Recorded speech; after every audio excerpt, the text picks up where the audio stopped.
Hello, thanks for the talk. I just I was a little bit unsatisfied with the conclusion. Let's say like we have to get not so attached to things to be more happy, and actually like, or that's the vibe that I got, is like to accept the suffering that will inevitably come. And on the other side, we're saying, but yeah, bad things will happen, human race is going to be extinct. And I wonder, like, how can we actually, through the Dharma, like, find some sort of motivation also to do good things in this world, and not just to do, like, inner work to, like, not be attached and not suffer, but also, like, we have to, like, mobilize together, do political work. Like, all of this takes a lot of motivation. And yeah, like, where can we find this part of the puzzle? I mean, why I ended on that note is just to indicate the sense of urgency. I don't think we will go extinct. I hope not. Now, your question is a very legitimate one. Are you okay? Of course, I also do not want to suffer, but for instance, to improve the climate crisis, we need collective work. How can these traditions contribute to that? I might give you easy answers. I don't have clear answers on this. I do think they motivate you, because once you begin to pursue this, and it's not just saying you should not be attached. I mean, they're not saying that at all. You can be attached for a while. You have to be, to discover that it actually creates all kinds of problems. Now, once you gain those insights, you get motivated. You see that in people who pursued these traditions. It's not like they become focused only on their own enlightenment or anything like that. They do act in the world also. How can we draw on these traditions for collective action? I don't know yet. As I said at the beginning, we need research. I mean, the research has not happened. One of the problems is precisely that we've studied these traditions as religions, as though they're doctrines and they prescribe moral rules, much like Christianity and Islam do. So figuring out what they are, what they have done, should also help us answer these questions. But I don't have an answer right now. I'm sorry. Okay. Maybe one of the points could be that seeing one's happiness in others' happiness too. That kind of sharing. There's one. No, there has been one question here for a long time. Yeah. Do you have the mic? There's been raising hands. So can we come back to you later? Okay. Okay. Thank you. I mean, okay. There just very briefly, because I didn't answer part of the question. See, when you answer it, you raise the question, shouldn't this be taught to children? It is. I mean, in Asian cultures, the kind of stories that are told, whether it's Buddhist Jataka tales or Mahabharata, they're all about actions, consequences of actions, human suffering, moving away from human suffering. So kids get these things. Exactly. And in that sense, they learn how to act in the world, also through these stories. And I think that's part of where we can look for how have these traditions also enabled human beings to act collectively in certain ways. Yeah, precisely. Just want to add this thing. The idea behind that was that by imparting that education, I totally understand that a kid of 10, 11 or 12 years of age is not going to understand these concepts. First, we can try and simplify these concepts in order to pass them to them. But instead of just learning languages and mathematics, which is more like tools to get around the world, I think these are the concepts. Even if they are exposed to that concept at that age, we are increasing the population, the size of the size of the population which is exposed to those ideas. Later on, if there is a problem, they can pull back on the things which they have learned. Okay, it's precisely through stories. As you were saying. Yeah. Okay, go ahead. Hi. Short. We keep the question short, please, because there are very short. I'm not a smart person, so I need things in very simple terms. My question to you is: are you effectively saying that we are in the mess we are in as humanity, because of this overarching attachment we have to desire? Is that a summary of what you said? No, I don't know why we're in the mess we're in. I mean, I don't think anyone knows that. You might come up with simple-minded explanations. Well, those all come down to the same thing. We're sinners and we're doomed. I don't think anyone can give you a decent social scientific explanation for why we're in this situation. I mean, social sciences have not given us that kind of knowledge. And I'm also not saying that attachment to desire, not at all. Not having the insights, even those they are available, not having insight into the nature of desire is what creates problems. I mean, it's not just saying we're attached to desire. We're not. Desire attaches itself to all kinds of things. So, and there's many ways to learn these things. It's not just stories, novels. Do you know, there's this novel, Japanese novel, Musashi, about this samurai. I think the entire novel is about actions and the consequences of actions. Thinking, it makes you think through how actions have consequences that keep on going. And so it's not like giving you a one-sentence answer. It's just saying, look, there's a storehouse of knowledge there that is accessible to us today, or that can be made accessible through more research. So it would be a waste not to make use of it, an incredible waste. Yeah, please. No, I don't want to ask a question, or it's not a comment, just want to attempt answer to 2 points which were raised. One, I don't think we are in a situation where we should despair. If you look at historically, today as a humanity we are in a better situation than ever we were. If you look at the basic living conditions, there has been in general improvement. If you look at the way we live our lives, there has been improvement. So we don't need to despair. As a humanity, we have gone through very difficult situations. We have found solutions, and even for the challenges that we face today, we'll be able to find solutions. We may not be able to realize all the goals by 2030, but certainly that doesn't mean that we don't stop working towards realizing them. And that should be the motivation for the question which was asked. Collective action is important. And here I would like to go back to something which I thought I would mention in my own opening remarks. The whole concept of Vasudhaiva Kutumbakam, actually, if you look at the entire mantra of which Vasudhaiva Kutumbakam is just a part, it says there are human beings who think about themselves, there are some who think about their family, there are some who think about their tribe. But for others, for enlightened ones, entire universe is, entire humanity is their family. And Vasudhaiva Kutumbakam. So that should be our source of motivation for doing things for others. Even if we are in a not in a good situation ourselves, we can still do something for others. Thank you very much. Any other questions? One there. Two more. So one here, and then which one?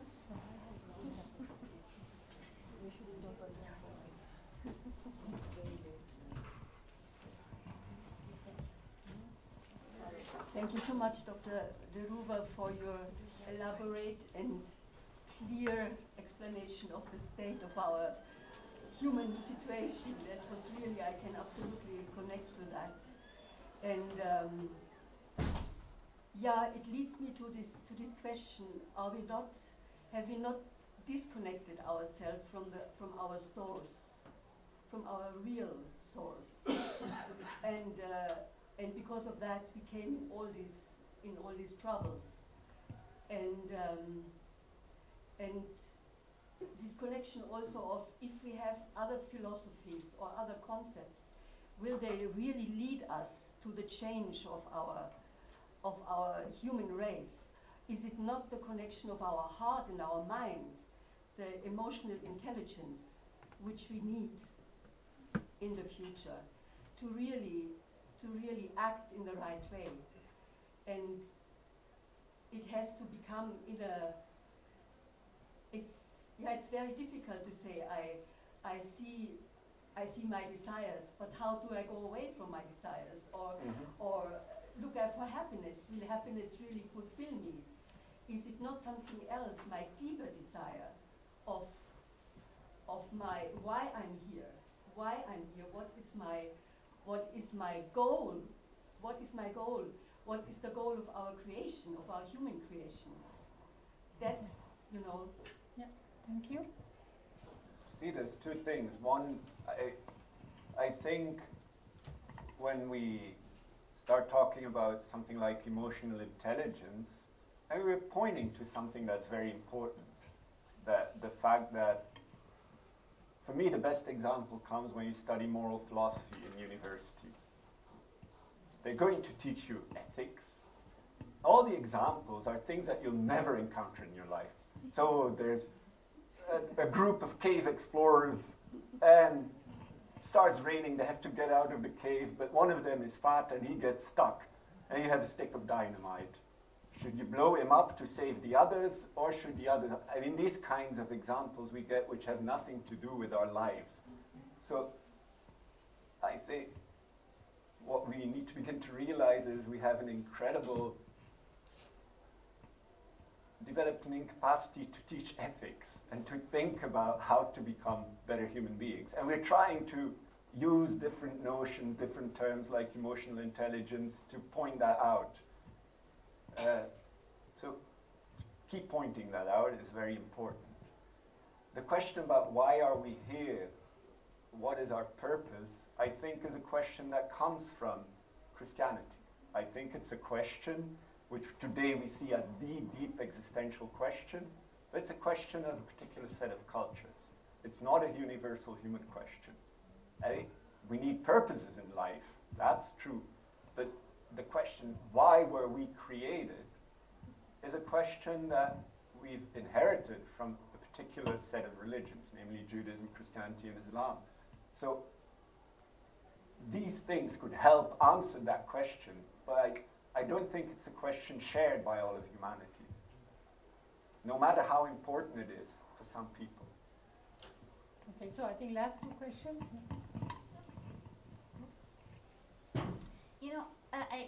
I want to first thank our dear friend Prashant for inviting us tonight. I would have missed this fantastic presentation. Thank you so much, and questions and community being here and sharing the same concerns. And what my life philosophy has been to be grateful, and to be grateful. I've been in the war, in the situation when I was just grateful for the moment of survival. And I think Amartya Sen is also a famous moral philosopher, Indian origin as well. He was saying, the more I travel to India and see these wonderful women with a little food in their hands, but they're grateful that their children have something to eat. So in a way, maybe Western society has been driven by greediness, more and more and more money, more gold, more of this, instead of maybe being grateful and enjoying nature's simplicity of life, and to not be driven by more production and more pollution. I agree with the ambassador that the humanity has improved human rights and situation of humans. Of course, unfortunate for the environment that has been suffering through that.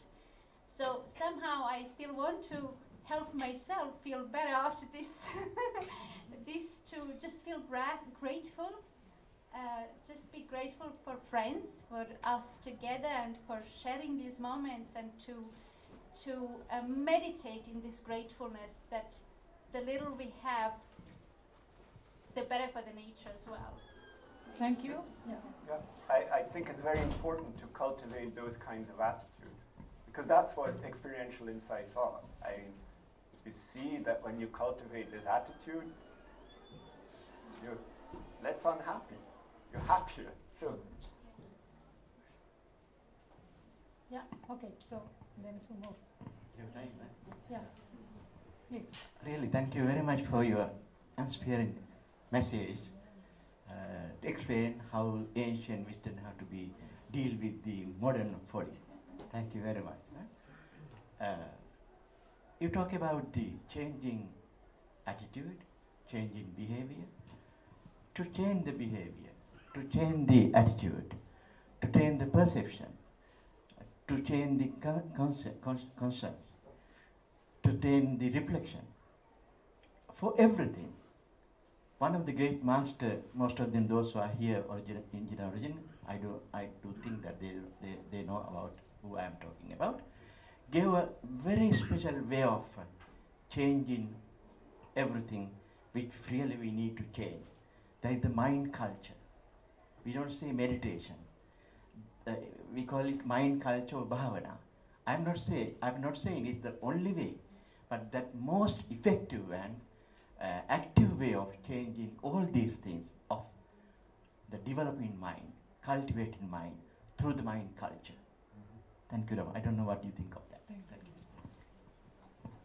See, I think it's one of the paths, and I'm very happy that this path helps you and others. So there's not, to say more about it, I would have to study it, experience it, and go through it myself. Okay, so last question. Thank you very much for this very important reflection that you have showcased today. I come from India and I'm deep rooted into the culture, and many of the, let's say, growing up lessons we learn in life is from the environment, from interactions. The education system that we have, and you did mention about it, that we have lack of teachers and the education system is very difficult. So my question to you, since that concerns me a lot, I would like to ask you what would be your recommendation if you were put in charge of giving direction to the education system and looking at the sustained development goals, because they are also an issue that we are looking at, right? So how would we use your insights that you have explained to us today and feed them into the education system? Sort of the question that was already asked, actually. Let me give you a very honest answer. See, it's very easy to criticize people who are in power today, who are at the head of institutions, governments. And then you start thinking, what would I do? And you do not have a clue. So, I mean, I do not have a clue what I would do. I know that it is extremely important to find out what's going wrong. So, by being in the university, in the academic world, and thinking about the things happening around us, I try to see some of the things that are going wrong. My wife, some of my very close friends are teaching in high schools, trying to figure out what is going wrong there. And my sense is more and more people are doing this. Once you begin to see your own children get into problems that are unimaginable, then you realize something is going very wrong. Even though we have developed many beneficial things for humanity, our education systems all over the world are breaking down. And we don't know why. The solutions do not seem to work. So one of the most important things is try to find out what the problems are, because you cannot right now give a solution. Thank you very much for this fascinating talk. I think we end here, right? So for the questions, sorry for the people who couldn't ask the questions, because we can, I think, go on and on for a longer time, but there's a need to finish. First of all, I just wanted to thank you very much, and then say that even if you don't have the answers to all the questions, I think we are asking the right questions, probably. I think that would be one big takeaway from this lecture. Thank you very much.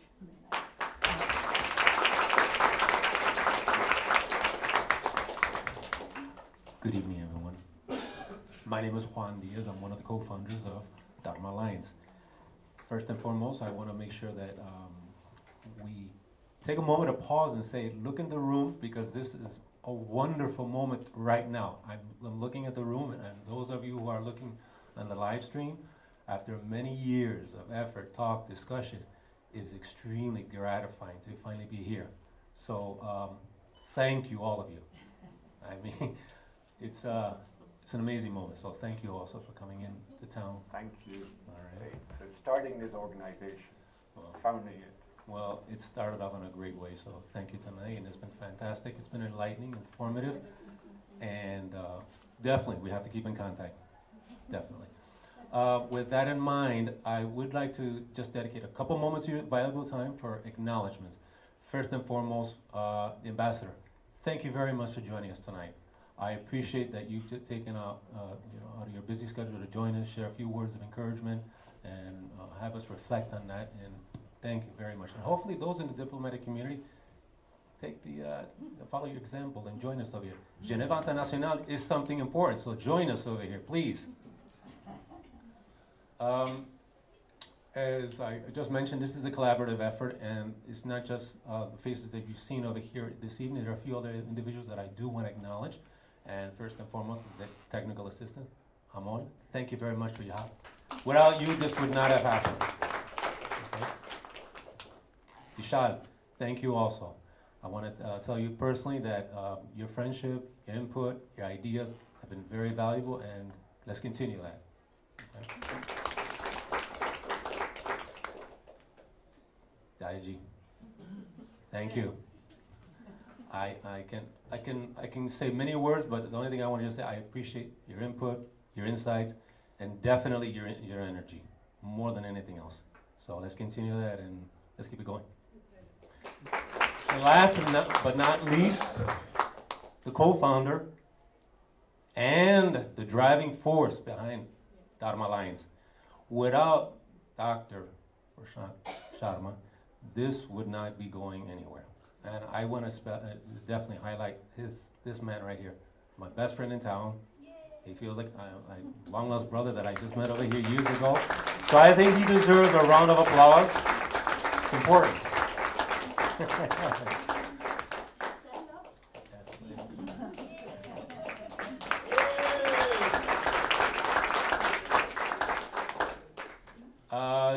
Just for your information, the projects that are planned, obviously everything takes time and discussions, but there is one date coming up at the end of March, 30th of March. We have one gentleman lined up for the next conference, so please mark it in your calendars. His name is Christopher Jane Miller, PhD. His topic will be Jane Responses to Climate Change, a Dharmic Reflection on the UN's Climate Action, SDG. So please, keep looking at our website. More details will be coming along. For those of you who have not signed the sheet, please take a moment so that way we can get your names and we can share information in the future. If you have any cards, business cards that you'd like to share with us, drop them in there. Okay. And last, there's a bowl of you in the end. Last but not least, please, if there's any input that you want to share with us, reflections, do you want to become a member? You want to help out, please. This is an ongoing project, collaboration, and I'm emphasizing the word collaboration. There are more things that we're planning, considering, thinking, so be part of the conversation and discussion, please. All right. With that in mind, have a good evening, and we'll see you soon.